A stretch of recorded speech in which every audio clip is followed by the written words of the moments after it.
Saya mulai di 1, 2, 3. Assalamualaikum warahmatullahi wabarakatuh. Kami dari tim oposisi. Perkenalkan, nama saya Muhammad Rizal Farhan sebagai pembicara pertama, Andi Fitri Aidam sebagai pembicara kedua, dan Arasi Safir sebagai pembicara ketiga, dan akan dilakukan pernyataan menutup oleh Andi Fitri Aidam. Dengan mosi hari ini ekspor benih lobster, kami dari tim oposisi akan menyampaikan secara garis besar. Pertama, kenapa justifikasi yang digunakan oleh pemerintah untuk melegalkan ekspor benih lobster itu tidak valid dan tidak menguntungkan bagi masyarakat kecil. Dan selanjutnya, dampak apabila benih ini sendiri dibudidayakan dalam negeri atau restrukturisasi undang-undang di pemberdayaan dan perlindungan untuk nelayan sendiri tidak jalan. Indonesia merupakan salah satu negara maritim atau biasa disebut dengan negara kepulauan yang erat kaitannya dengan aquaculture dan keanekaragaman fauna laut. Salah satunya ialah Neverfidae atau lobster. Berdasarkan hal tersebut, kami dari tim oposisi sangat tidak setuju dan tidak mengizinkan ekspor benih lobster sesuai dengan mosi pada hari ini. Tetapi kami akan mengizinkan apabila lobster yang akan diekspor sampai 200 gram untuk diekspor. Dan selanjutnya, stigma yang ada di masyarakat sendiri bahwa lobster adalah makanan yang mahal yang tidak bisa diakses oleh masyarakat kecil ataupun seluruh lapisan masyarakat, yang dimana hal ini menyebabkan kurangnya minat masyarakat untuk konsumsi lobster. Namun, kami dari tim oposisi beranggapan bahwa hal ini seharusnya bisa membantu status gizi dan derajat kesehatan yang ada di Indonesia itu sendiri, karena kita ketahui bahwa lobster mempunyai 19 gram protein.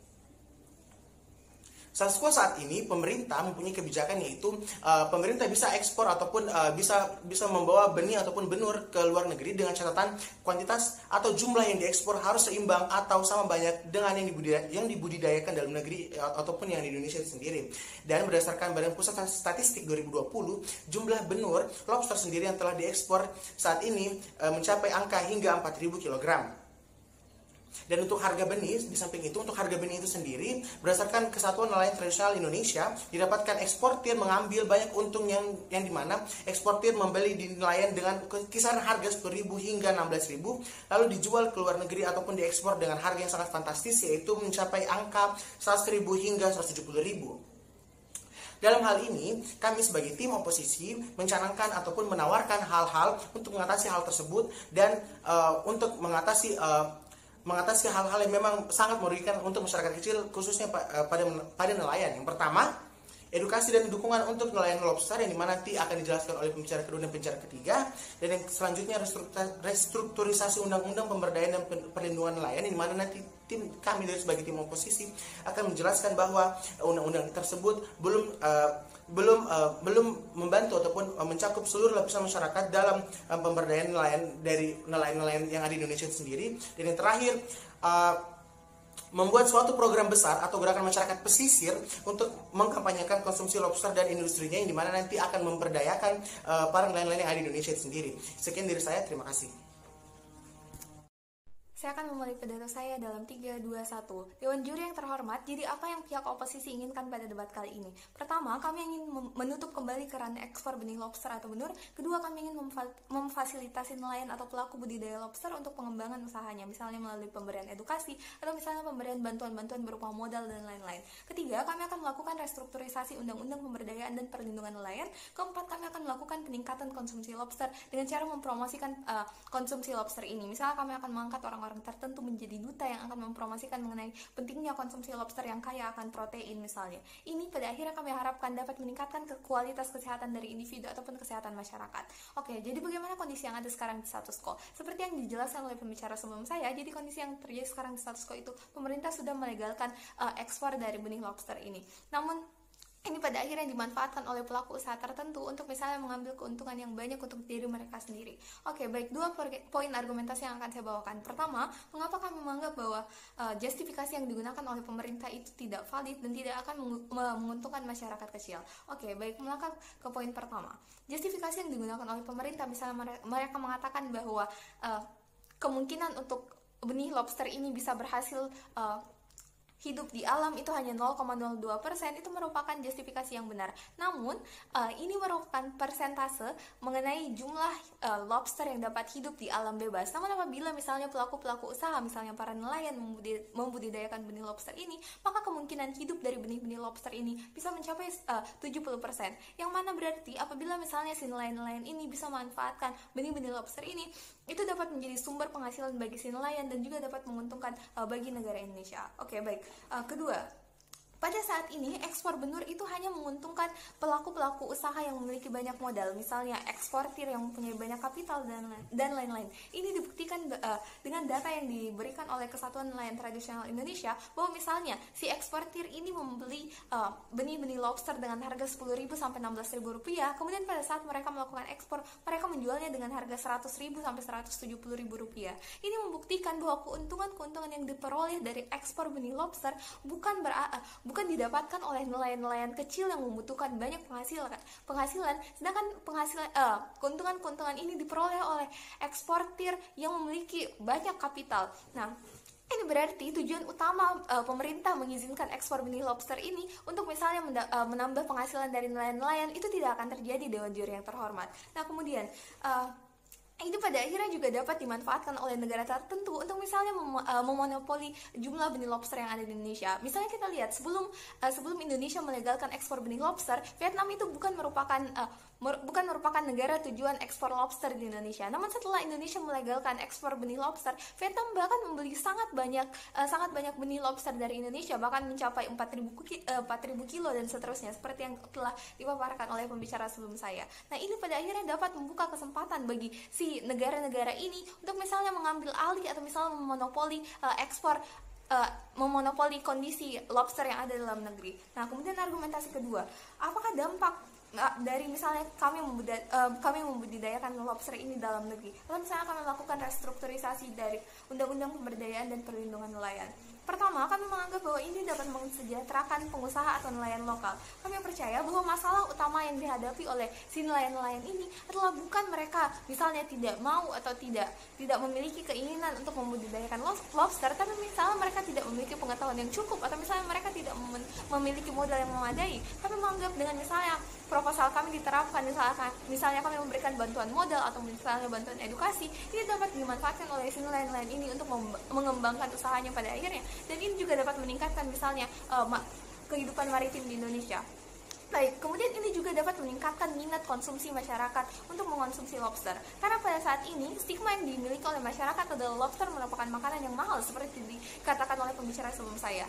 Nah, ini terjadi karena jumlah lobster yang ada di status quo saat ini itu sangat sedikit. Namun apabila kami menganggap bahwa apabila lobster ini dibudidayakan, ini bisa menjadi solusi untuk banyak permasalahan kesehatan di Indonesia, misalnya busung lapar dan lain-lain yang disebabkan oleh kekurangan protein. Karena lobster merupakan fauna yang memiliki protein sampai 19 gram dan seterusnya, Dewan Juri yang terhormat.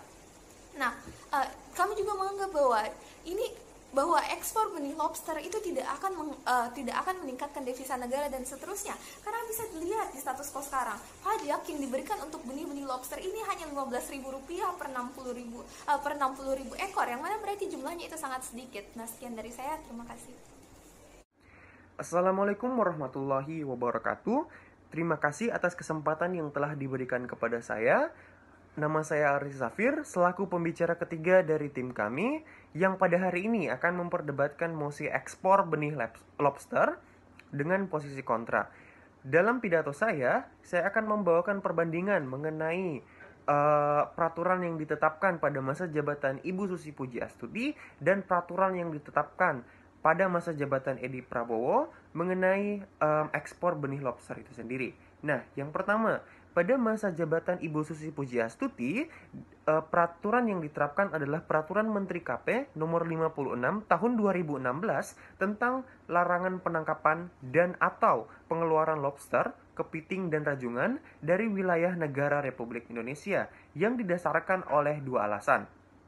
Yang pertama, ekspor benih hanya akan menguntungkan negara tetangga yang dapat mengembangkan budidaya komoditas ini secara maksimal, yang kemudian akan diekspor dengan harga yang tentunya lebih tinggi lagi dibandingkan dengan harga jual sebagai bibit. Lalu, alasan yang kedua, kekhawatiran beliau dengan kasus sebelumnya mengenai kepunahan ikan sidat yang pada waktu itu mungkin belum dilakukan cross-check mengenai banyaknya bibit yang ada dan banyaknya bibit yang diekspor keluar. Lalu, pada masa jabatan Bapak Edi Prabowo diterapkan Peraturan Menteri KP nomor 12 tahun 2020 tentang pengelolaan lobster, kepiting, dan rajungan di wilayah Indonesia yang didasarkan oleh alasan. Yang pertama, Beliau beranggapan bahwa banyak nelayan yang menggantungkan hidup pada komoditas tersebut, dan karena peraturan yang ditetapkan oleh Ibu Susi Pujiastuti membuat kurang lebih 13.000 nelayan yang tugasnya menangkap bibit lobster itu mengalami kesulitan ekonomi. Lalu alasan kedua, mengenai kepunahan, beliau mengatakan bahwa tidak akan terjadi semudah itu dikarenakan lobster bisa bertelur sampai 1 juta ekor sekaligus di musim panas. Baik, masuk ke perbandingan yang pertama. Mengenai permasalahan ekspor benih lobster, dapat dipastikan bahwa keuntungan terbesar akan selalu jatuh kepada pihak yang berhasil membudidayakan komoditas tersebut secara maksimal. Maka, Indonesia yang hanya berperan sebagai pengekspor komoditas tersebut akan kehilangan posisi yang lebih menguntungkan. Apakah ini hal yang buruk? Ya, seperti yang sudah dijelaskan pembicara sebelum saya, Indonesia sebenarnya memiliki potensi untuk membudidayakan komoditas ini secara maksimal. Satu-satunya penghalang adalah teknologi dan edukasi yang kurang tersebar di antara para pengembang biak benih lobster.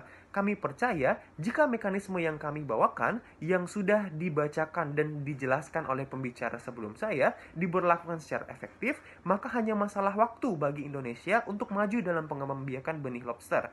Dan ketika pihak pro mungkin akan mengatakan bahwa tidak akan terjadi keuntungan dikarenakan masih banyaknya atau masih kurangnya orang-orang di Indonesia yang dapat mengembangbiakan benih lobster dengan sempurna, kami mengatakan bahwa hal itu bukan merupakan masalah utama jika mekanisme kami diberlakukan secara efektif.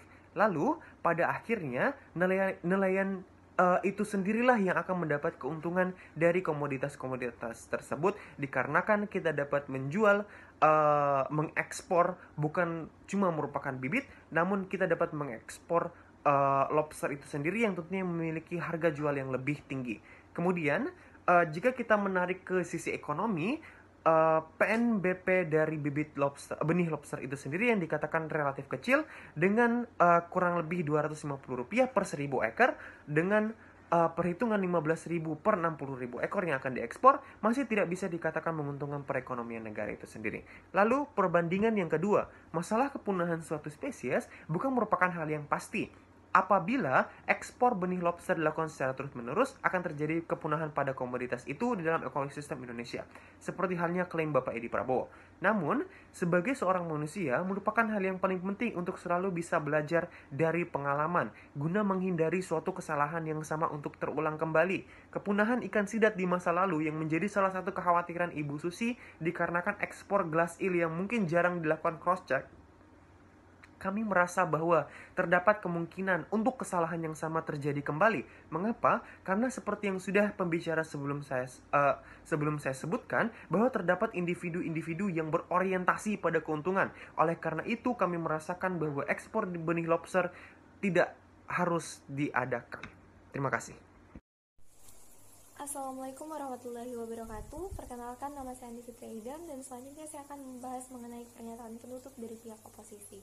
Nah, jadi apa yang sudah terjadi pada perdebatan pada hari ini? Nah, jadi argumentasi utama yang diutarakan oleh pihak pro adalah mereka mengungkapkan bahwa semua misalnya legalitas dari ekspor benih lobster ini pada akhirnya ditujukan untuk kesejahteraan nelayan-nelayan lokal ataupun pengusaha-pengusaha kecil di Indonesia. Namun kami dari pihak oposisi sudah membuktikan bahwa legalitas dari ekspor benih lobster bukanlah berdampak baik pada nelayan-nelayan kecil, karena pada akhirnya harga yang akan misalnya dibayarkan untuk benih-benih lobster itu misalnya hanya sekitar 10-16 ribu rupiah, sedangkan benih-benih lobster itu selanjutnya akan dijual oleh para eksportir dengan harga bahkan sampai 100.000 sampai 170.000 rupiah. Ini berarti keuntungan terbesar yang diterima itu bukan beralih kepada nelayannya, melainkan kepada pihak-pihak eksportir yang pada dasarnya sudah memiliki banyak kapital, yang memiliki banyak modal dan dapat menguasai pasar misalnya. Nah, itulah mengapa kami menganggap bahwa keputusan untuk misalnya melegalkan ekspor benih lobster itu pada akhirnya hanya akan misalnya tidak akan mungkin dapat mensejahterakan masyarakat. Dan kalaupun misalnya mereka mengatakan bahwa penghasilannya ini bisa didapatkan melalui pajak dan lain-lain, kami merasa hal itu sangat-sangat tidak mungkin, Dewan Juri yang terhormat. Karena seperti yang telah dibawakan oleh pembicara ketiga saya, bahwa nilai pajak yang diberikan kepada pelaku ekspor benih lobster ini sangat kecil, misalnya hanya Rp15.000 per 60.000 ekor misalnya, ataupun sertifikat kesehatan untuk ekspor benih lobster ini hanya sekitar Rp5.000. Ini berarti keuntungan negara yang diperoleh dari ekspor benih lobster ini sangatlah minim. Maka dari itu, tujuan utama mengapa pemerintah melegalkan ekspor benih lobster ini bahkan tidak akan tercapai di sisi mereka. Sekian dari saya, terima kasih.